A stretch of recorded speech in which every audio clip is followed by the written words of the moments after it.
নমস্কার, স্বাগত fourth Pillar with the পিপলে। যেরকম বলেছিলাম, আজকে সোমবার আমরা আলোচনা করতে যাচ্ছি গত সপ্তাহের মাঝামাঝি থেকে শিল্প বাণিজ্য সংক্রান্ত যে খবরটা নিয়ে সারা দেশ উত্তাল তা নিয়ে। দেশের বৃহত্তম শিল্প গোষ্ঠী, সারা পৃথিবীর তৃতীয় বৃহত্তম ধনী ব্যক্তি গৌতম আদানি এবং তাদের শিল্প গোষ্ঠী, তাদের সম্পর্কে হিন্ডেনবার্গ রিসার্চ বলে আমেরিকান একটি সংস্থা, যাদের মান্যতা সারা পৃথিবীতে রয়েছে এই ধরনের গবেষণার ক্ষেত্রে, তারা দীর্ঘ 2 বছর সমীক্ষা করে একটা রিপোর্ট দিল। এর মূল বক্তব্য হচ্ছে, এটা হচ্ছে কর্পোরেট হিস্ট্রিতে সব থেকে বড় জালিয়াতি কারবার চলছে। আদানিদের সম্পদের অনেকটাই ভুয়ো, ফাঁকিবাজির উপর প্রতিষ্ঠিত। অ্যাকাউন্ট, স্টক মার্কেট ম্যানিপুলেশন এবং অ্যাকাউন্টিং ফ্রড, স্টক মার্কেটে কারসাজি করে এবং অ্যাকাউন্টিং এ কারসাজি করে বিরাট সম্পদ তৈরি করা হয়েছে বলে আমাদের বোঝানো হয়েছে, সকলে আমরা জেনেছেন। অবশ্যই আদানি গোষ্ঠী তার প্রতিবাদ করেছে। তারা 413 পাতার একটা দীর্ঘ বিবৃতি দিয়ে তারা জানিয়েছে, তারা দাবি করেছে যে এর মূল বক্তব্যের সঙ্গে তারা একমত নয়।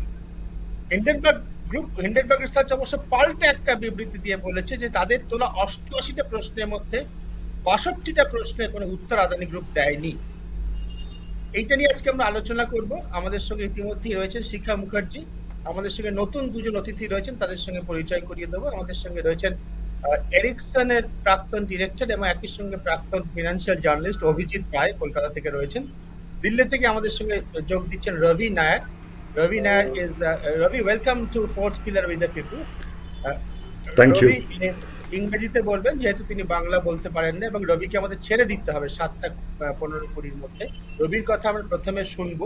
রবি একজন ফিনান্সিয়াল জার্নালিস্ট এবং এই ধরনের investigative financial journalism is his area of expertise. Ravi, I have given to my audience the basics of the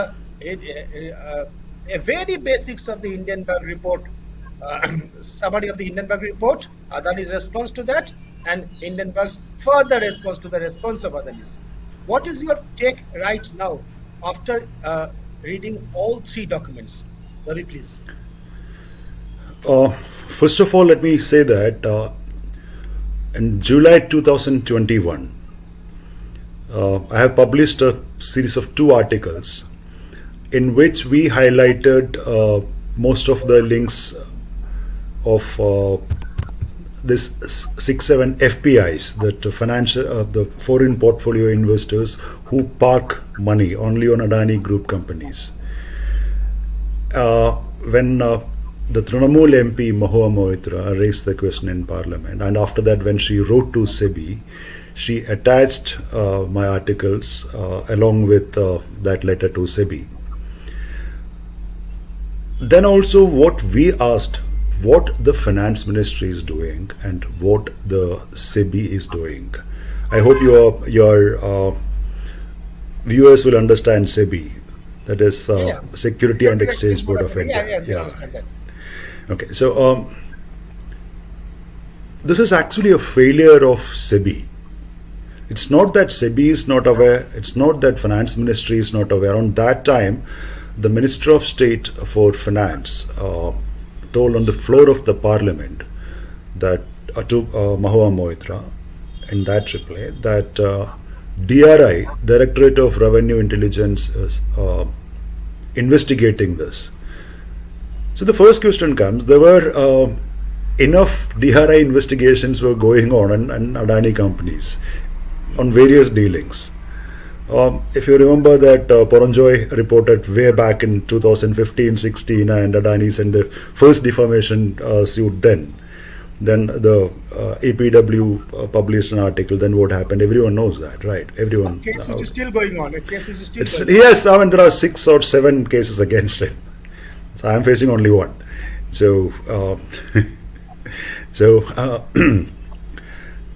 this is so if DRI is investigating, what happened to it? What is the result? If SEBI was investigating, SEBI said that they are investigating it. They have tightened the noose on Adani's transactions. What happened to that? What is the result? So when a company's share prices skyrocket like this, it's natural for anyone to ask questions. I mean, if the company is like that, minting profit and giving enough dividends, then it's understandable. In the case of Adani, if you look at what are the dividend payments in the last few years, it's virtually nothing. And Adani's all businesses are very capital intensive. You just keep borrowing, investing in the business, and that also, I mean, he borrow in one company's name, invest in some other company, invest in some other companies that the arm's length transactions. So it's all these transactions are not disclosed. It should be, I mean, legally it should be disclosed, but it's not disclosed. So one of the important points raised by the Hindenburg Research report is that when it comes to the FPIs, the foreign portfolio investors, most of them are based in tax havens. It's very common practice with the foreign portfolio investors. But then what happens is, as per the SEBI regulations, every foreign portfolio investor have to submit the list of names of the ultimate beneficial owners, the UBOs. When the Minister of State for Finance answered Mahua Moitra in the Parliament, he has given a list of all those FPIs invested in Adani Group companies. And in the last column, it was mentioned ultimate beneficial owners or the senior management officials if ultimate beneficial owner's name is not available. So when the Prevention of Money Laundering Act mandated that the names of ultimate beneficial owners must be there. SEBI guidelines mandate the ultimate beneficial owners' names must be there. Finance Ministry mandates it. RBI's KYC guidelines mandate it. It's a must. Then the first question comes: why senior administrative officials of these FPIs? So I mean, I have gone through all the names given by the minister. The suspicious FPIs which parked money in Adani companies, in not a single one of them, 7 or 8 of them, not a single one of them mentioned their ultimate beneficiary owners' names and details. It's not there in public domain. It's not. We don't know whether it's there with SEBI also. We have no clue. Okay, and most of the people who track finance or the financial market or political economy will understand that any portfolio manager will not prefer to park his money or his investors' money in one group or one company. It's very risky for various reasons. So what happened now? If the share price collapse, the value erodes, right? And so there are certain limits. Beyond that, it shouldn't be parked, and it won't be. That's how it works. But this 6-7 FPIs, in one case, 99.3% of the investment was in Adani Group company, and the lowest was 89.8%, 89.73%. So all were 90. I mean, so 90%. I mean, most of them were above 90%, and a couple of them were between 90 to 95%. So why SEBI did not question this? It's not that SEBI was not aware. Now, one more thing. In September and October. Ravi, I'm just interrupting you to carry the crux to my viewers in Bengali. রবি যেটা বলছেন যে এরকম offshore company, যে সমস্ত tax haven যেগুলোকে বলা হয়, যেখানকার টাকা পয়সার হিসেব করা খুব মুশকিল, এরকম সংস্থা সত্যি সত্যি যখন বিনিয়োগ করে তারা নানা কোম্পানিতে ছড়িয়ে ছিটিয়ে বিনিয়োগ করে, যাতে একটা কোম্পানির যদি পারফরমেন্স খারাপ হয় তাহলে পুরো কোম্পানির অসুবিধা না হয়, পুরো কোম্পানির কম অসুবিধা হয়। এক্ষেত্রে দেখা যাচ্ছে 6-7টা কোম্পানি রয়েছে যারা 89% থেকে 99%, অর্থাৎ তাদের পুরো বিনিয়োগটাই করেছে আদানিদের কোম্পানি। এটা খুবই সন্দেহজনক, এবং এটা যে কোনো যারা সাধারণত এসব বিষয়ে খবর করেন না বা খবরাখবর রাখেন না তারাও বুঝবেন খুব সন্দেহজনক যে একটা কোম্পানি তার পুরো টাকাটাই বিনিয়োগ করে দিচ্ছে একটা কোম্পানি, একটা মাত্র কোম্পানি। খুবই সন্দেহজনক, সে কথাই বই বলি। তবে please carry on. Now, in last September 2022 September, between 2022 September and October, it was reported that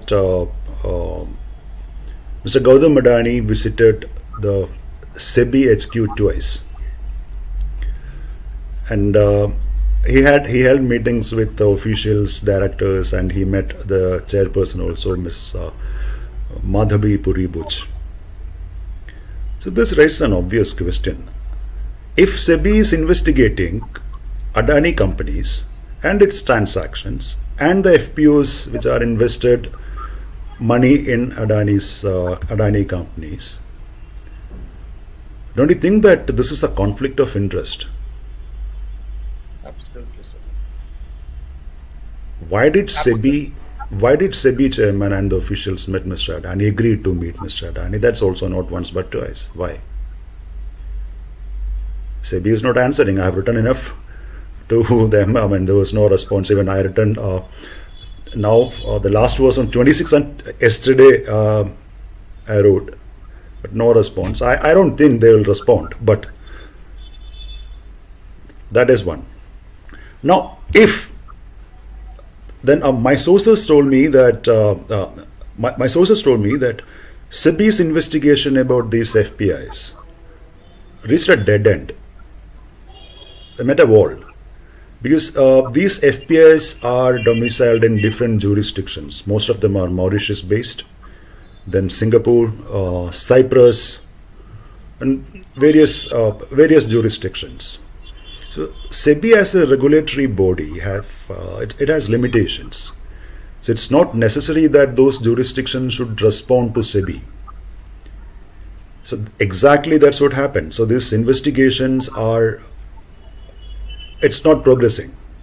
So if these investigations are not progressing, did SEBI complain to the Ministry of Finance? What happened to the DRI investigation? For DRI, getting a letter rogatory issue is not a big deal. Though, I mean, it was stopped a couple of times earlier on Adani's cases, DRI was not allowed. But that was on different transactions like over invoicing and all those things which was reported years ago. But in this case, the difference is here, it's public money. Once, if it is not today, if it is not today, tomorrow it will be, it will come out. If it comes out, that will spoil India's image, the country's image, the financial markets image, and it will shake the investor confidence. So why the government is sitting on this? Why the government is not acting on this? Ravi, if I may, Yes, Shikha, please. Please. Ravi, sorry, Sudipta, I'm kind of intrigued. What you're saying is that A, there is a regulatory failure, and B, there is an oversight failure as well. Exactly. Oversight by the Ministry of Finance. Yes. Regulatory failure by SEBI and DRI. And Right. Two, there is the Finance Ministry has turned a blind eye to everything that has happened. Of course. And what See, is already in the public domain. Number one. Number two is, Ravi, and this is my question because I think for an ordinary viewer, the question that is foremost in their mind is if the stock market has taken such a beating. I mean, the circuits it broke the circuits, etc. If the stock market has taken such a beating, and in the stock market, the shares that have taken a beating are common man's shares, exactly. LIC and State Bank of India. Those have lost huge value. So how is it possible that even today we do not have a reaction from the finance minister on the issue? After all, it is my money and your money which is invested. It's public money. It's normal common man's money. See, here we have to go a bit back, and we have to think why Adani's company's share prices are going up. Yeah. So if you look at all these 6-7 listed companies of the Adani Group, and let us remove Adani Wilmar, which was listed recently, and Yeah. I'm not counting Ambuja Cement and ACC. So the other 6 companies which was listed, which is there in the market for some time now. So let me just clarify. ACC is the cement giant. Is that what you're talking about, right? Yes, Associated Cement Company, Yeah. Yeah. which was taken over by Adani from Holcim. Yeah. Few months ago, just few months ago. Yeah, So it was yeah. already listed, it was trading, so I'm not counting Ambuja Cement and ACC. And Adani Wilmar was listed fairly recently, so it's less than a year ago, I think 6-7 months ago. So let us not count on those 3.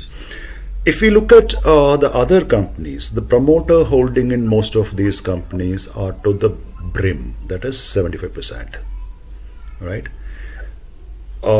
Before this follow-on offer, Adani Enterprises has the promoter holding in Adani Enterprises has 72.8%.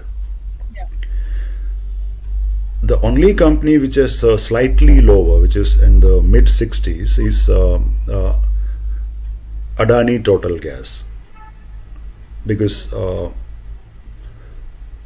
Total invested in that, the French major, oil major, Total energy major. Total invested in that, and they bought the shares. So that's why it is in the mid 60s. And most of the other companies, it's in the brim.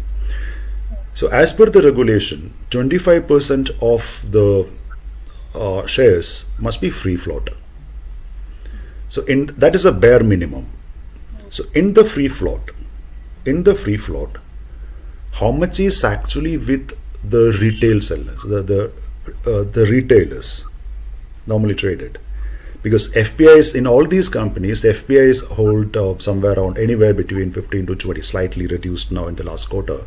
Otherwise, of these FPIs, when we were speaking about the 6-7 FPIs, all put together, they were controlling around 15 to 18%, anywhere between. There were instances that 23%, up to 23% in at times, was with this FPIs and or the foreign portfolio investors and others like.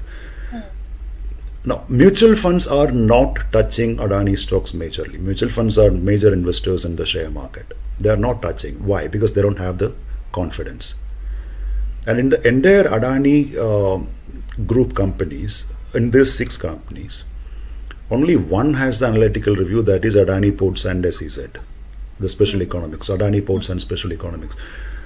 No analyst is ready to touch the other companies because they don't have confidence. Right?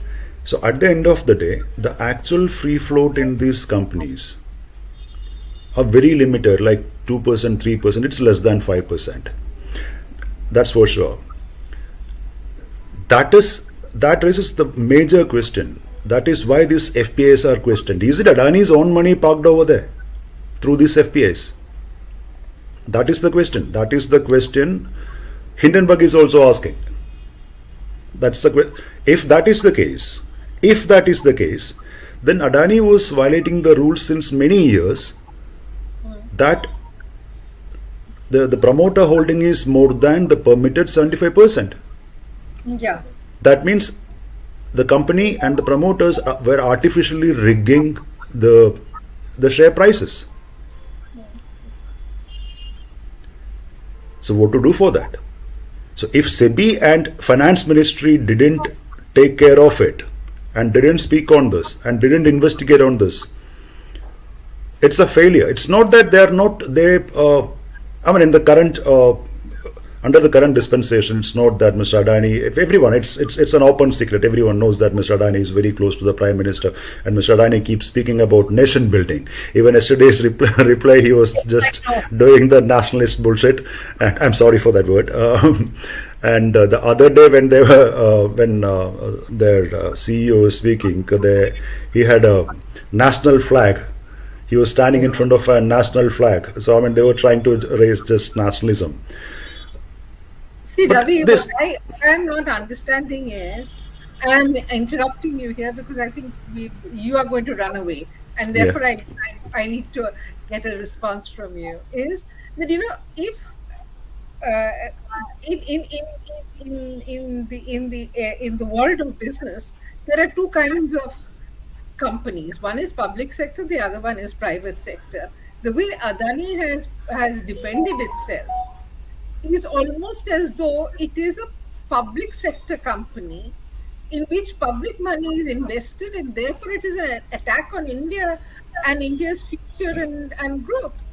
How does that work? Isn't he a private entity? see, as of now, what sells maximum in India? It's nationalism, right? Bharat Mata ki jai. He's addressing the domestic audience, are you saying? Of course, because see, I mean, as of now, the follow-up. The follow-on offer is open, right? It is about to close tomorrow. That is more of a political question which we might discuss after. No, it's not that. It's not that. I mean, her question is relevant. Why he is invoking nationalism? The reason is that as of now, the follow-on offer of Adani Enterprises Limited is on. Today was the second day, and tomorrow is the last day. It can be extended up to 10 days if they need, but it will create a loss of face for Adani. So I don't think he is going to extend it. Maybe he can extend 1 or 2 days. So if you look at the retail subscription, it's open for the retailers. I mean, the retail investors now. So in the first day it was 1%. Today I didn't check. I didn't get time. I was busy with something else. So today I didn't check, and it's very minimal. Anyhow, it's less than 10% for sure, because when the script itself is trading at a lower price, because the price band of the FPO is around 3100 to 3200, right, somewhere around that. As on today, the share, the retail market, the share was trading around 2800, 2900. So people can buy from secondary market. Why should they go to they go and skip at that much higher price? So by invoking the nationalism, he might have expected that the boycott gang of movies and all others will come up and support him and create a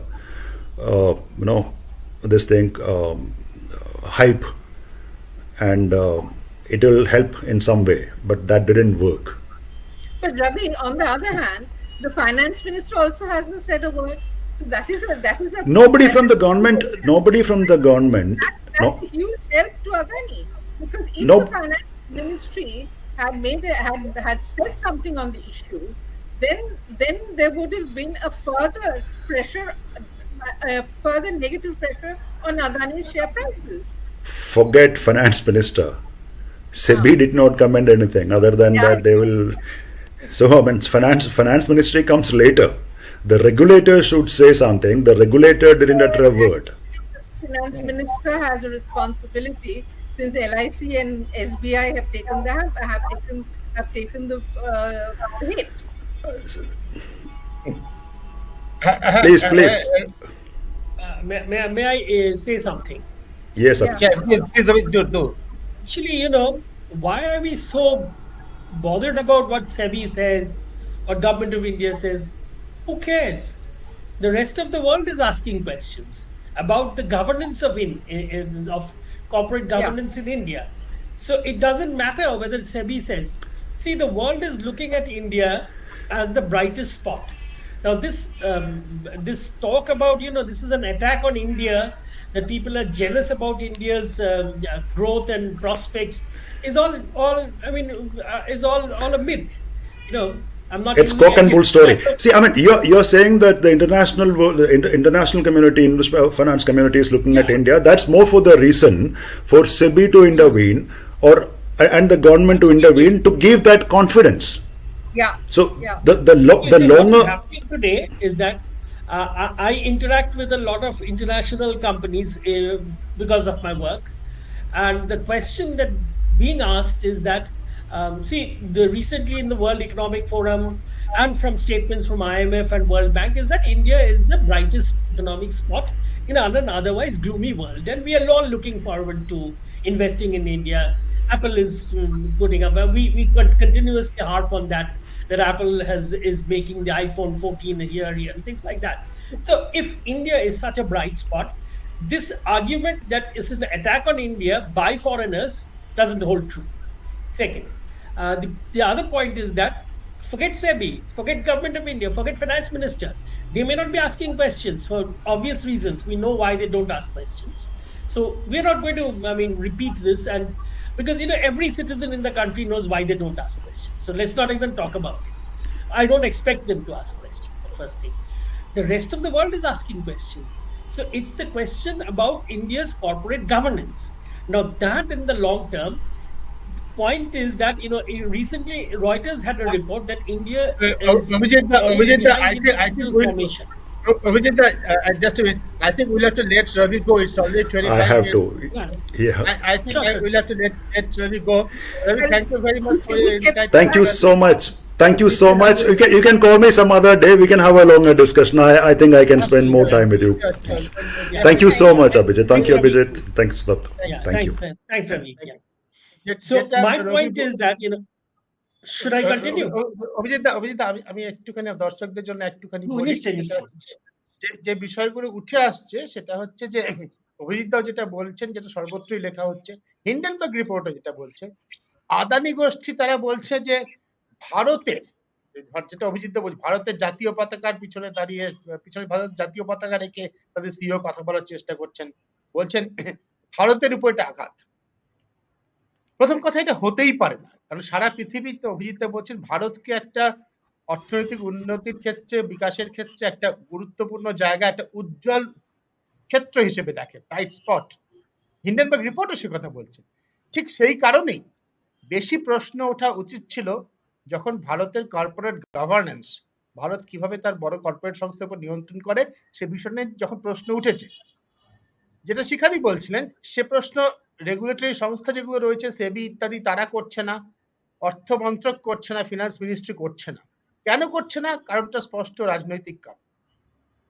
বোধহয় একটা যদি আমরা আমাদের এই মূল আলোচনাটা আমরা এখানে আসবো এবার অভিজিৎ দাস শিখাদি, সেটা হচ্ছে যে আসলে এটা গোটা ভারতের বিপর্যয়, যেটা অভিজিৎ দা কিছুটা বলছিলেন। ভারতকে কিভাবে দেখা হচ্ছে সারা পৃথিবীতে, ভারতের কর্পোরেট গভর্নেন্সকে, সে সম্পর্কে যখন তার উপরে যখন কালিমা লেপন হয় এবং সঙ্গত কারণে হয়, হিন্ডেনবার্গ রিপোর্টে যেটা মনে হচ্ছে, তখন সেটা অন্য সমস্ত ব্যবসার পক্ষেও খারাপ। সরকার আদানিদের সঙ্গে ভালো সম্পর্ক রাখে, খুব ভালো কথা, কিন্তু আদানিরা লাভের জন্য ব্যবসা করে, সরকার লাভের জন্য ব্যবসা করে না। সরকার জিনিসটাই প্রফিট মেকিং এন্টিটি নয়, যেটা যে কোনো কর্পোরেট সংস্থা তাই। সুতরাং আদানিদের স্বার্থ আর ভারতের স্বার্থ এক করে যখন দেখা হচ্ছে, তখন সেটা কর্পোরেট জগতের পক্ষেও বড় ভুল, ভারতের পক্ষেও বড় ভুল। অভিজিৎ, আমি তুমি যেটা কথা বলছো এটাকে একটু আমি যদি এগিয়ে নিয়ে যাও, বাংলাতে যেটা বলছো, ভারতের ইমেজের কি ক্ষতি হতে পারে, ভাবমূর্তির কি ক্ষতি হতে পারে, ভারতের অর্থনীতি সামগ্রিকভাবে কি ক্ষতি হতে পারে, এরপর অভিজিৎ। ভারতের অর্থনীতি নিয়ে কারো খুব একটা সন্দেহ নেই। হ্যাঁ, so it's rising tide lifts all boats, মানে যখন জোয়ার আসে তখন সবকিছুই উন্নতি হয়। সেটা আমাদের দেশের প্রধানমন্ত্রীর জন্য বা অর্থমন্ত্রীর জন্য হয় তা না। ইটস একটা জোয়ার। পৃথিবীতে এখন চায়না প্লাস ওয়ান একটা স্ট্র্যাটেজি নিচ্ছে। বেশিরভাগ কোম্পানি এখন দেখতে পেয়েছে যে না, শুধু একটা দেশের উপর ভরসা করে চললে চলবে না, সাপ্লাই চেনটাকে নতুন করে সাজাতে হবে এবং সেইখানে এমন একটা দেশের প্রতি সঙ্গে সেই দেশকে আমাদের একটু তুলতে হবে যে যার উপর আমরা ভরসা করতে পারি। কয়েকটা কারণে ভরসা করতে পারি ভারতের ওপর, যে ভারত আইপি চুরি করে না, মানে বুদ্ধিমত্তাটা চুরি করে না। ভারতীয় সংস্থারা সাধারণত আইপি চুরি করে না, যেটা অন্য দেশের সম্বন্ধে আমেরিকানদের এবং ইউরোপিয়ানদের একটা কমপ্লেন আছে যে আইপি স্টিল করে, তারা সেটা করে না। আজ পর্যন্ত আমরা যে এত বছর ধরে অফশোরিং এ আছি, আইটি আউটসোর্সিং হচ্ছে, কেউ কোনোদিন আমাদের এটা বলতে পারিনি। সেটা একটা জিনিস। তারপর আমাদের একটা গণতান্ত্রিক কাঠামো আছে, সেটা এখন যতই একটু দুর্বল হয়তো হয়ে গেছে, কিন্তু তবুও একটা গণতান্ত্রিক কাঠামো আছে। সেখান থেকে হঠাৎ করে তুমি ব্যবসা করছো, তোমাকে কেউ ছুড়ে বাইরে ফেলে দেবে, সেরকম একটা কিছু নেই। সুতরাং ভারতের প্রতি একটা সহজাত একটা মানে পশ্চিম আস্থা দুনিয়ার রয়েছে, একটা আস্থা রয়েছে, বিশ্বাস একটা একটা রয়েছে, একটা একটা ভরসা একটা রয়েছে। সেন্টিমেন্ট আছে যে না, ঠিক আছে, আমরা চায়না প্লাস ওয়ান স্ট্র্যাটেজিতে আমরা ভারতকে তুলবো।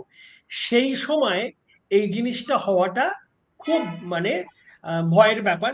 কিন্তু একটা দিকে তুমি যেটা মানো, বুঝতে হবে যে এটা কিন্তু পুরো ভারতের অর্থনীতিকে কোনো রকম ভাবে করে এফেক্ট করবে না। কেন এফেক্ট করবে না? কারণ আদানির কোনো কোম্পানি এখন অব্দি দে আর অল ওয়ার্ক ইন প্রগ্রেস। যেগুলো এসিসি ফেসিসি যেগুলো টেক ওভার করেছে সেগুলো ছাড়া, এই যেমন ধরুন এই যে অল্টারনেটিভ এনার্জি নিয়ে যেগুলো কাজ করছে, ওগুলো ওগুলো কিন্তু গ্রিন এনার্জি, গ্রিন। ভবিষ্যতে হবেই। হ্যাঁ, গ্রিনফিল্ড ওগুলো হবেই। সুতরাং এমন নয় যে রিলায়েন্সের মতো যে they are generating a lot of profits, they generating a lot of revenue, এগুলো নয় কিন্তু। সুতরাং সেই অর্থে আর এগুলোর ফ্লোট মানে বা বাজারের শেয়ারের অ্যাভেলেবিলিটি সাধারণ মানুষের কাছে এতই কম যে আমার মনে হয় না এটা ভারতীয় অর্থনীতিকে খুব একটা নাড়া দেবে। নাড়া দেবে কোথায় সেটা হচ্ছে প্রশ্ন উঠবে যে ভারতীয় কোম্পানিরা কি সবাই তাহলে কি প্রায় এরকম? দেখো, এটা সারা বিশ্বে কিন্তু প্রায়ই হয়। এফটিএক্স বলে যে যে ক্রিপ্টোকারেন্সি কোম্পানিটা ব্যাংক্রাফট হলো। কিছুদিন আগে আমেরিকাতে ম্যাডফের কেস হয়েছে। তার আগে আমাদের এনরন হয়েছে, লিম্যান ব্রাদার্স হয়েছে। এমন নয় যে শুধু ভারতবর্ষেই হয়, সারা বিশ্বেতে মাঝে মাঝেই এই ধরনের স্ক্যাম হয়, ফাইন্যান্সিয়াল স্ক্যান্ডাল হয়, এটা হয়। কিন্তু এখন কথা হচ্ছে যে সেটা ওদের সমস্যা, তো ওদের দেশে হয় তো হয়, তো ওরা তার এগেনস্টে অ্যাকশন নেয়। কিন্তু আমরা যদি অ্যাকশনটা না নিই, হ্যাঁ, এই ধরনের কাজে, তাহলে কি হবে? তাহলে বিদেশি বিনিয়োগ যারা করবে তারা প্রশ্ন করবে, তাহলে কি আমাদের বিনিয়োগ করতে গেলে আমাদের একটু চিন্তা ভাবনা করতে হবে দুবার। এইটা আমরা দেখতে হবে যে হুম। যেসব কোম্পানিতে করব তার ভেতরে কি হচ্ছে আমরা যদি বুঝতে না পারি, যদি ওটা একটা ব্ল্যাক বক্স হয়, তাহলে খুব সমস্যা। এবং সেটা নিয়ে প্রশ্ন তুললে কেউ যদি কিছু মানে গভর্নমেন্টের অর্গানাইজেশনরা যেমন সেবি বা ফাইন্যান্স মিনিস্ট্রি তারা যদি কিছু না করে, তাহলে কিন্তু আমাদের দুবার ভাবতে হবে। এটা খুব ইম্পর্টেন্ট, তার কারণ ভারতের ক্যাপিটাল ফর্মেশনটা কমে গেছে ইদানিং। সেখানে আমি এক মিনিটই শেষ করছি। ভারতে ক্যাপিটাল ফর্মেশন কমে গেছে, will have to invite global capital. এটা রয়টার্সের এক সপ্তাহ আগে রিপোর্টটা ছিল, capital formation is dipped, is dropped drastically. So we have to depend on global capital investment. Formation এখন মানে গ্লোবাল পুঁজি, ইনভেস্টমেন্ট, হ্যাঁ, পুঁজি।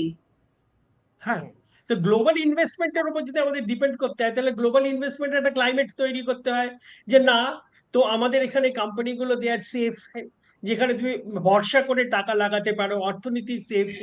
সেই ভরসাটা যদি আমরা না দিতে পারি, তাহলে আখেরে আমাদের ক্ষতি। এবং সেটা আমাদের সরকারকে বুঝতে হবে যে কোন সময় তারা মুখ খুলবে, কোন সময় বলবে। আদানি সম্বন্ধে যেসব লিখেছে হিন্ডেনবার্গ, সেটা কিন্তু খুব একটা নতুন কিছু লেখেনি।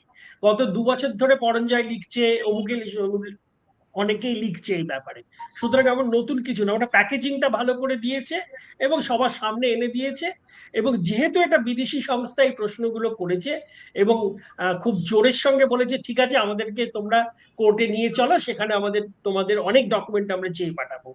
এই সাহসটা যে তারা দেখিয়েছে, তার জন্য আজকে সারা বিশ্বে একটা হইচই পড়ে গেছে যে কি ব্যাপার কি ব্যাপার, কি হলো। এটাই হচ্ছে মূল ঘটনা। তার জন্য অভিজিৎ, আমরা এটা গল্পগুলো নিয়ে আলোচনা, নতুন নয়। ঠিক ঠিক, গল্পগুলো তোমার কাছে নতুন নয় বা রবি নায়ারের কাছে নতুন নয়, পরঞ্জয় গুহ ঠাকুরতার কাছে নতুন নয়, কিন্তু আমাদের দর্শকদের শ্রোতাদের অনেক কিছু নতুন, যেহেতু এসব বিষয় নিয়ে তো হ্যাঁ, আমরা প্রতিদিন চর্চা করি না, আমাদের কাছে নিশ্চয়ই আচ্ছা, নতুন। আর আমাদের কাছে যেটা যেটা বিস্ময়কর লাগছে সেটা হচ্ছে যে প্রশ্নটা তুমি করছো, শিক্ষার্থী ঘুরে ফিরে করছেন যে এই যে হিন্ডেনবার্গ রিপোর্টটাকে আদানিদের যে বিবৃতি এলো তাতে আমি দেখলাম ম্যাডফ ম্যানহাটন বলে বর্ণনা করা হয়েছে। আমি তো ম্যাডফ ম্যানহাটন ব্যাপারটাকে জানতাম না, সার্চ করে গুগলে পড়ে দেখলাম যে ম্যাডফ হচ্ছে পৃথিবীর ইতিহাসে বৃহত্তম লোক ঠকানো স্কিম, পঞ্জি স্কিম, চিট ফান্ডের মতো। তো একজনের থেকে টাকা জমা নিয়ে অন্যজনকে বলছে তোমার টাকা ব্যবসায় খাটছে, আসলে খাটাচ্ছে না। আমার থেকে টাকা নিয়ে শিখাদিকে দিচ্ছে, শিখাদিক থেকে টাকা নিয়ে অভিজিৎকে দিচ্ছে, অভিজিতের টাকা আমাকে দিচ্ছে। এই ব্যবসা চিট ফান্ডের মতো ব্যবসা। আমেরিকাতে তার শাস্তি হয়েছে, 150 বছরের জেল হয়েছে ভদ্রলোকের, মানে ভদ্রলোক দিয়ে তাকে বলা যায়। আমাদের দেশে প্রশ্নটা হচ্ছে শাস্তিটা কি হবে? এই যে যদি অপরাধ হয়ে থাকে তার ইনভেস্টিগেশন কি হবে, তদন্ত কি হবে? যদি ইনভেস্টিগেশন আদৌ শুরু না হয়, তাহলে প্রশ্ন হচ্ছে তাহলে কি রাজনৈতিক সংযোগটাই সব থেকে বড় কথা? রবি নায়ার একটা কথা বলছিলেন শিখাদি, আমি সেটা প্রসঙ্গে তোমার থেকে একটু আলোচনা যাব, আমি যে প্রশ্নটা করছি তার সঙ্গে যুক্ত করে। আদানিদের, অভিজিৎ বললেন আদানিদের যে সমস্ত স্কিম, সেগুলো সমস্ত ইনফ্রাস্ট্রাকচারে আগামী দিনে হবে, হতে যাচ্ছে। পশ্চিমবঙ্গে একটা বন্দর, এটা এই ধরনের প্রকল্প হতেই বছরের পর বছর লেগে যায়, তারপর তা চালু হয়, কার্যকর হয়, তার থেকে লাভ ওঠে, অনেক দীর্ঘমেয়াদী ব্যাপার। আদানিদের সমস্ত প্রকল্প কিন্তু ভীষণভাবে জমি নির্ভর এবং সরকারের নীতি নির্ভর। এখানে সরকারের ভূমিকাটা কি? জমি পেতে হবে এবং সরকারের নীতির উপর নির্ভর করছে। এই জন্য সরকারের ভূমিকাটা বারবার নজরে আসছে, আতশ কাজের তলায় আসছে। এই বিষয়টা শিখাদি কিভাবে বলছে? দেখো, ব্যাপারটা হচ্ছে যে আদানির বিষয়ে আগেও রিপোর্ট রয়েছে, যেটা অভিজিৎ বলছে, রবি নায়ারও বলছে, যে এই যে আদানির যে উত্থান, এবং আদানি সেটা নিজেও স্বীকার করেছে যে সে কিন্তু সরকারের নীতির উপর ভিত্তি করে তার ব্যবসা তৈরি প্রতিষ্ঠিত করেছে। এবং সেটা সে বলছে যে আমি গুজরাট থেকে, ও রাজীব গান্ধীর জামানাত থেকে কিন্তু সে ধীরে ধীরে ধীরে ধীরে এগিয়ে গেছে। প্রশ্নটা হলো এই যে এই আদানি, তার সে সে এত বড় একজন এত বড় লোক হলো, এই ঝট করে বড় লোক হয়ে যাওয়া, সেইটাই হলো সন্দেহজনক ব্যাপার। এখন যেখানে ইনভেস্টিগেশন বর্তমানে চলছে, সেখানে এত বড় একটা ঘটনা ঘটে গেল, সেই যারা ইনভেস্টিগেশন করছে সেবি এবং ডিআরআই, তারা কিন্তু কোনো প্রতিক্রিয়া দেয়নি। ফিনান্স মিনিস্ট্রি যার দেখার কথা সেও প্রতিক্রিয়া দেয়নি। সব থেকে যেটা হিন্ডেনবার্গ রিসার্চ এর রিপোর্টে হয়েছে, সেটা হলো যে আদানির এতগুলো সংস্থা, তারা কিন্তু ঢের টাকা ঋণ নিয়েছে। এই এতগুলো ঋণ নিয়েছে, এই ঋণ ফেরত দেওয়ার তাদের কাছে ক্ষমতা কিন্তু আসলে নেই। তুমি যেটা বলছো ম্যাকডফ, এটা হলো আসলে একটা পঞ্জি স্কিম। আমি তোমার কাছ থেকে ঋণ নিচ্ছি, অভিজিতের কাছ থেকে ঋণ নিচ্ছি, ঋণ নিতে নিতে নিতে আমি কোন দিন দেউলিয়া হয়ে যাবো তার নেই ঠিক। একটা ঋণের যদি সে ডিফল্ট করে বা তার যদি কোনো সমস্যা দাঁড়ায়, তাহলে কিন্তু সমস্ত এই যে এত বড় একখানা মানে কি বলবো, কাসল ইন দ্য স্কাই বলছে যে ব্যাপার, সেটা কিন্তু ধসে যাবে। এই যে ধসে যাওয়ার যে আশঙ্কা, একটা প্রশ্ন আছে, বলো। ও যাদের থেকে ঋণ নিচ্ছে, ও কি সত্যি তাদের থেকে ঋণ নিচ্ছে, নাকি ইংরেজিতে যেটাকে বলে রাউন্ড ট্রিপিং সেইটা হচ্ছে? নিজের টাকায় ঘুরিয়ে বাইরে যাচ্ছে, বাইরে গিয়ে ফিরে আসছে। এটাও ঠিক যে ভারতের public sector bank, nationalised bank, তারা কিন্তু আদানিকে ঢের ঋণ দিয়েছে। এলআইসি ইনভেস্ট করেছে। তার মানেটা কি? তোমার টাকা আমার টাকা দিয়েই তো এই জিনিসগুলো ঘটেছে। তাহলে আমাদের যে আমাদের প্রতি যে সরকারের দায়বদ্ধতা, এলআইসির যে দায়বদ্ধতা, ব্যাংকের যে দায়বদ্ধতা, স্টেট ব্যাংকের যে দায়বদ্ধতা, এমনকি যে অন্যান্য ব্যাংক রয়েছে তাদের যে দায়বদ্ধতা, কারণ আমাদের টাকাটা তো আমাদের, সেটা আদানিকে নয়ছয় করার জন্য তো দেওয়া হয়নি। আমরা তো মনে করেছি যে এলআইসি কে দিচ্ছি, স্টেট ব্যাংকে টাকা জমা রাখছি, আমাদের টাকা সুরক্ষিত থাকবে, এক। আর দ্বিতীয় কথা হলো এই টাকা দিয়ে দেশের অনেক কিছু তৈরি হবে, মানে কি বলবো, প্রোডাক্টিভ রিসোর্স। আদানি তো দেশই তো আদানি, দেখছো না, একজন কর্পোরেট সংস্থার সিইও, তিনি যদি জাতীয় পতাকা পিছনে রেখে কথা বলেন, তাহলে Adani is India, India is Adani, মানে India is Indira is India, আর ইন্ডিয়া ইজ ইন্দিরা, এটা ঠিক কংগ্রেস পার্টির একজন নেতার মানায়, কিন্তু আদানির ঠিক সেই জিনিসটা মানায় না। এবং এই যে কি বলবো, এই যে অডাসিটি হয়েছে তার, যে সে এই কথাটা বলার অডাসিটি রাখে, এইটা কিন্তু একটা ইঙ্গিত এটার একটা রাজনৈতিক ইঙ্গিত রয়েছে, এবং তাকে যে দিল্লিতে যে সরকার রয়েছে তারা যে দু থাপ্পড় গালে মারেনি, এইটাও একটা ইঙ্গিত। তার ফলে যেটা হবে যে ভারতবর্ষের যে ব্যবস্থা, কারণ লোকে ব্যবসা যখন করে তখন তারা সবসময় ভাবে না যে আমি যাব মোদির ঘরে তাকে বোঝাতে, তাকে আমি কিছু কোন রকম ভাবে তাকে আমি স্যাটিসফাই করলে আমার আমার লাভ হবে। এটা কিন্তু লোকে যখন ব্যবসা করে তখন এটা আন্তর্জাতিক লেভেলে এটা সম্পূর্ণ ভুল, এটা সম্পূর্ণ ভুল শিখাদি। ভারতবর্ষের ব্যবসা চিরকাল পলিটিক্স নির্ভর। না, চিরকাল নির্ভর, অভিজিৎ, আমি এনেবলিং এনভায়রনমেন্ট একটা জিনিস হয়, সরকার তার নীতির মাধ্যমে একটা এনেবলিং এনভায়রনমেন্ট করতে পারে, কিন্তু আমি আমি আমি ব্যবসা করব, তুমি আজকে তুমি আমাকে এন্ট্রি দিয়ে দিলে, আমাকে যেমনটি ধরো কি বলবো, যেমনটি সিঙ্গুরের জমি দিয়ে দেওয়া হলো, সেটা একরকম। আর দ্বিতীয়টা হলো যে আমার ব্যবসা লাগাতার করে যাওয়ার জন্যে আমাকে যদি সারাক্ষণ একটা রাজনৈতিক দলের মুখের দিকে তাকিয়ে থাকতে হয়, এবং আমি এই ভয়ে থাকি যে যদি রাজনৈতিক পরিবর্তন ঘটে তাহলে আমার কি হবে, তাহলে কিন্তু কেউ এই আনস্টেবল এনভায়রনমেন্টে টাকা দিতে আসবে না। ভারতের ব্যবসায়ীরা চিরকালই সব রকম রাজনৈতিক দলকে তুষ্ট রেখেছে।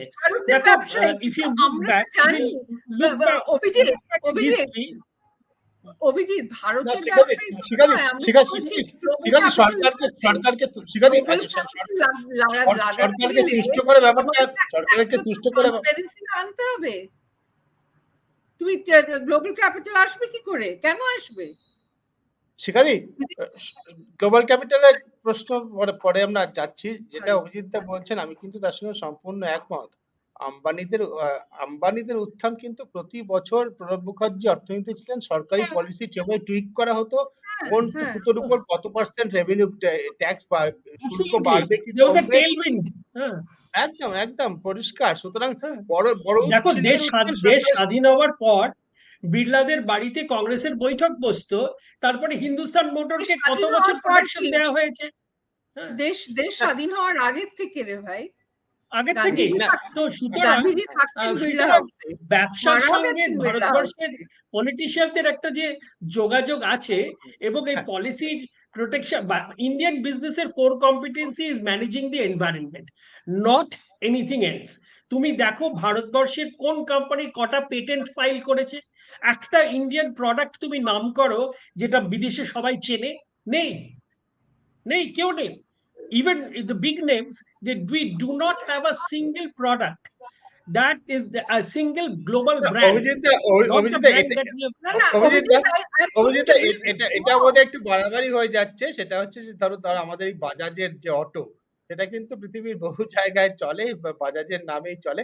অত বোধহয় মানে আমাদের হার্ডলাইন পজিশন নেওয়া দরকার নেই, কিন্তু সাধারণভাবে আমাদের ব্যবসা বাণিজ্য সরকারি সাহায্যে নির্ভর, সরকারি নীতির উপর নির্ভরশীল, এটা সরকারি মদতে নির্ভর। কিন্তু একই সঙ্গে আমরা এই কথা বলতে পারি না যে একটা বিজনেসে কোনো ফ্রড হচ্ছে, জালিয়াতি হচ্ছে, অ্যাকাউন্টিং ফ্রড হচ্ছে। এটা একটা হিন্ডেনবার্গের মতো সংস্থা বলছে এটা হচ্ছে কর্পোরেট হিস্ট্রিতে বিগেস্ট কন, সব থেকে বড় লোক ঠকানো কারবার। তখন তার সম্পর্কে আমরা চোখ বন্ধ করে থাকতে পারি না, সেটা হচ্ছে বিষয়। তো আরো যেটা বিষয় সেটা হচ্ছে যে আমরা তো কোনো সরকারি এর থেকে কিছু শুনতে পাচ্ছি না। এরপর কি প্রধানমন্ত্রী মন কি বাতের জন্য অপেক্ষা করতে হবে যে আদানিদের সম্পর্কে কি মনোভাব সরকার নিচ্ছে, কখন শুনতে পাবো আমরা? সুদীপ্ত, সরকারের থেকে কখন শুনতে পাবে জানো? যখন তুমি দেখবে বিশ্বের বড় বড় দেশগুলো তাদের কোম্পানিরা জিজ্ঞেস করছে, আমাদের মন্ত্রীদের ডেকে জিজ্ঞেস করছে কি হচ্ছে, তখন শুনতে পাবে। তুমি আমি বললে শুনতে পাবে না। এখনো যে জিজ্ঞেস যখন ফরেন ইনভেস্টমেন্ট, এটা যখন ফরেন ইনভেস্টমেন্টে ধাক্কা খাবে, রাউন্ড ট্রিপিং না, জেনুইন ফরেন ইনভেস্টমেন্টে ধাক্কা খাবে, তখন তুমি শুনতে পাবে। তখন সবাই জেগে উঠে বসবে যে এই বাবা এটা কি হচ্ছে। হ্যাঁ, This is when it is going to happen. এবং আমরা এখন দেশের কথা বলছি, আমাদের দর্শকদের প্রশ্ন যেগুলো আসছে সেগুলো কিন্তু উপেক্ষণীয় নয়। যারা আলোচনা শুনছেন, এতক্ষণ কথা বলছেন, প্রশ্ন আদানি প্রসঙ্গে আমাদের মুখ্যমন্ত্রী, মানে পশ্চিমবঙ্গের মুখ্যমন্ত্রীর কথা বলছেন, তিনি নীরব কেন?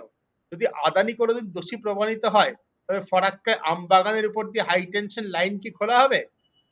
উনি বলছেন তাজপুরে 1126 একর জমি 1 টাকায় দেওয়ার কারণ কি? বাকিটা কি ইলেকট্রাল বন্ড? এই ধরনের প্রশ্ন উঠতে থাকে, এ ধরনের প্রশ্ন উঠতেই থাকে। ইলেকট্রাল এবং বন্ডের তো ওঠা উচিত, এটা কাম্য। হ্যাঁ, তার কারণ আমি পলিটিক্যাল করতে পারি না, আমি ঠিক বুঝি না পলিটিক্যাল ব্যাপারটা আমার মাথার উপর দিয়ে চলে যায়। এটা তোমরা ভালো বলতে পারবে।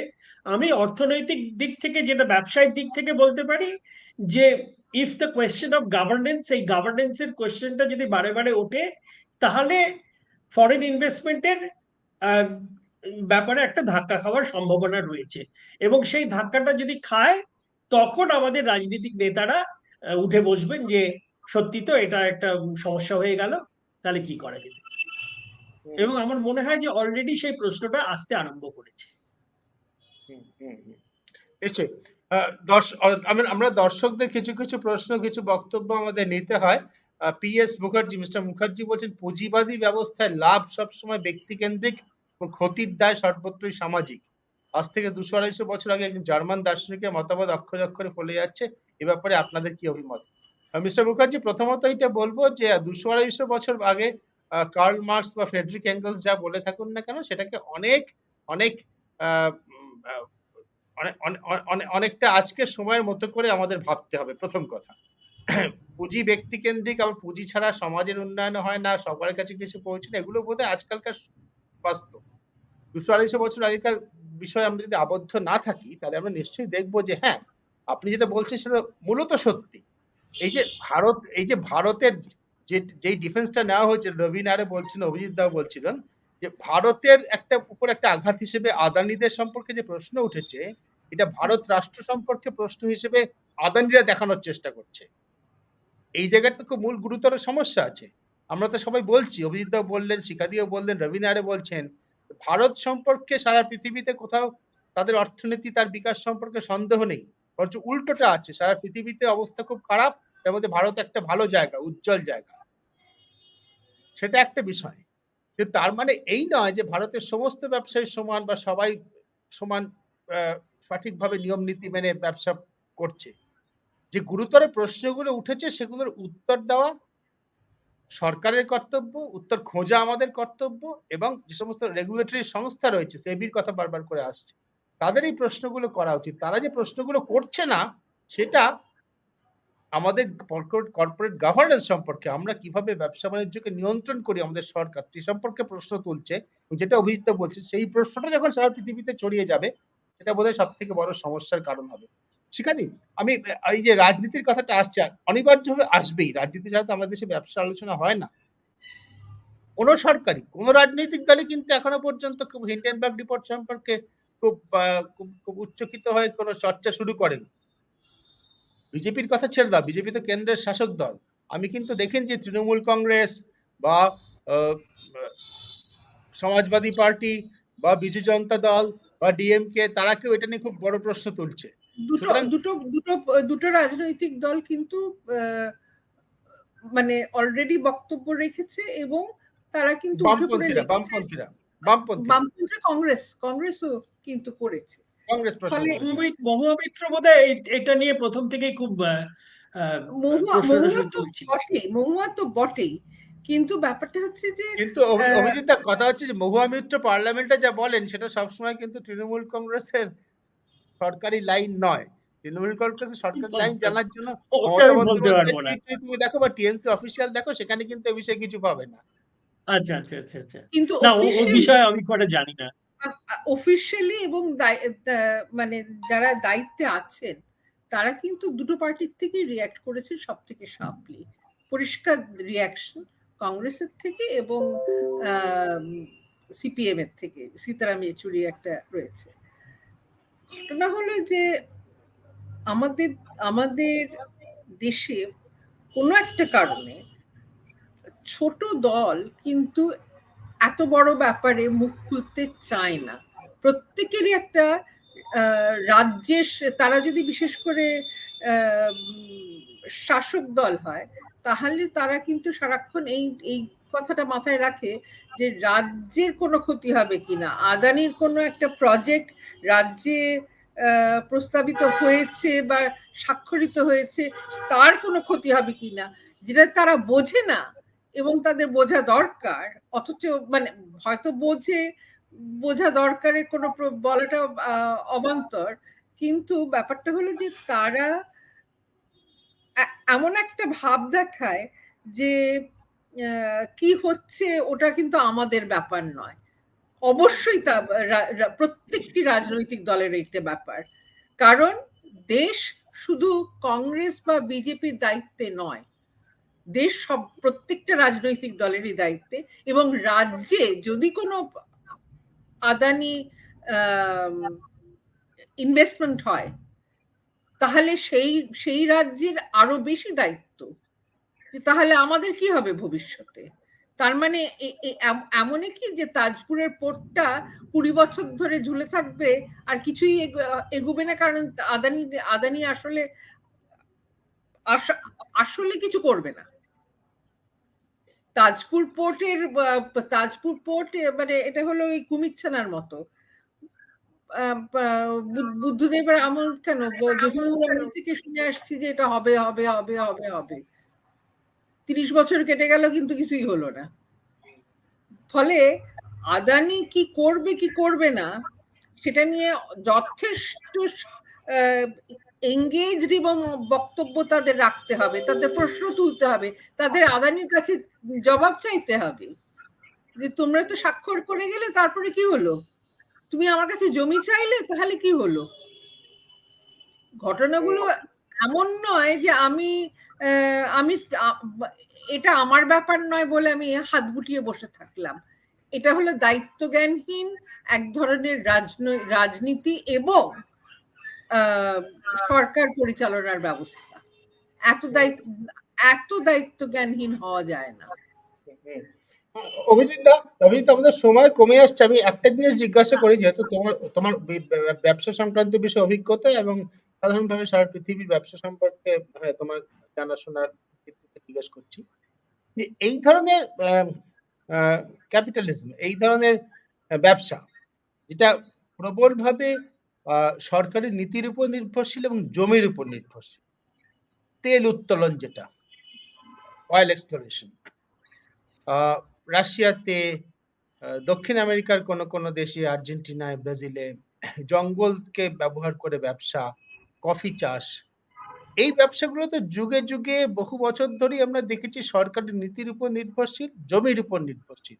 এগুলো কিন্তু জমানা পরিবর্তনের সঙ্গে সঙ্গে এই ব্যবসাগুলো মানে কখনো ধসে গেছে, সারা পৃথিবীর নজির যদি আমরা দেখি, আবার কখনো সেগুলো বিরাট ভাবে উঠে এসেছে, কিন্তু অনিশ্চয়তা কাজ করেছে। আদানিদের যে সমস্ত ইনভেস্টমেন্ট, যে সমস্ত প্রজেক্ট, সেগুলোর মধ্যে কি তুমি অনিশ্চয়তা দেখতে পাও? যে সেখানে যে কথা বলছো হবে কি হবে না, এত বড় বড় পোর্ট প্রজেক্ট, এত বড় বড় বন্দরের প্রজেক্ট, এয়ারপোর্টের প্রজেক্ট, রাস্তার প্রজেক্ট, সবই প্রবলভাবে জমি এবং সরকার নীতির উপর নির্ভরশীল। এগুলোর ভবিষ্যৎ সম্পর্কে তোমার কি মনে হয়, অভিজিৎ? আজকে আমরা ফোর্থ ইন্ডাস্ট্রিয়াল রেভলিউশন বা চতুর্থ শিল্প বিপ্লবের মধ্যে দিয়ে যাচ্ছে, শুরু হয়ে গেছে। সেগুলো হচ্ছে নলেজ ইকোনমি, পরিষ্কারভাবে নলেজ ইকোনমি। সেইখানে ধরো ইনফ্রাস্ট্রাকচার প্রজেক্ট বা এই ধরনের প্রজেক্ট যেগুলো সরকারের নীতির উপর নির্ভর করে, সেগুলো সবসময় অনিশ্চিত। এখানে তুমি দেখো কোনো ইন্টেলেকচুয়াল প্রপার্টি কিন্তু ক্রিয়েটেড হচ্ছে না। সেটা আমি যে ধরনের ব্যবসাগুলোকে সঙ্গে জড়িত, সেখানে আমাদের প্রথম ফোকাস থাকে যে কটা পেটেন্ট ফাইল করেছো তুমি, বুঝতে পেরেছো? ধরো আমি যেসব সংস্থায় কাজ করেছি, যেমন ধরো তার মধ্যে একটি মার্কিন কম্পিউটার সফটওয়্যার কোম্পানি আছে, তারা পৃথিবীর সবচেয়ে বৃহত্তম পেটেন্ট ফাইল করা সংস্থা। অন্যান্য যে কোনো কোম্পানির মধ্যেই, তাদের মধ্যে একটা আমাদের দেশের প্রবলেমটা হয়ে গেছে যে আমরা এই ব্যাপারটা নিয়ে, যেটা সারা বিশ্বে এটা নিয়ে, কিন্তু ধরো স্যামসাং আজকে আমাদের দেশ থেকে পেটেন্ট ফাইল করছে, ইন্টেল ব্যাঙ্গালোর থেকে পেটেন্ট ফাইল করছে, এখানকার ইঞ্জিনিয়াররা পেটেন্ট ফাইল করছে ওয়ার্কিং ফর ইন্টেল, স্যামসাং, অ্যাক্সেঞ্চার, এইসব কোম্পানির হয়ে। আইবিএম এর সবচেয়ে বেশি পেটেন্ট ফাইল হয় ব্যাঙ্গালোরের অফিস থেকে। কিন্তু কোনো ভারতীয় সংস্থাকে তুমি পেটেন্ট নিয়ে কথা বলতে দেখবে না, তাদের ব্যালেন্স শিটে কোথাও এইটা নিয়ে থাকে না। অথচ বিদেশি কোম্পানির ব্যালেন্স শিট গুলো খোলো, সেখানে দেখবে ইন্টেলেকচুয়াল প্রপার্টি, পেটেন্ট, এগুলো নিয়ে ভীষণ ভীষণ ভাবে তারা ভীষণ মানে খুব কেয়ারফুল, এবং সেইটাই তাদেরকে কম্পিটিটিভ অ্যাডভান্টেজ দেয়। আমাদের দেশের কম্পিটিটিভ অ্যাডভান্টেজ হচ্ছে সরকারের সঙ্গে কার সম্পর্ক ভালো। এটা কিন্তু চিরকাল হয়ে এসেছে, এই ৭৫ বছরের স্বাধীনতাতেও সেটা পাল্টায়। সরকারের সঙ্গে সম্পর্ক ভালো থাকলে তোমার ব্যবসা ভালো হবে।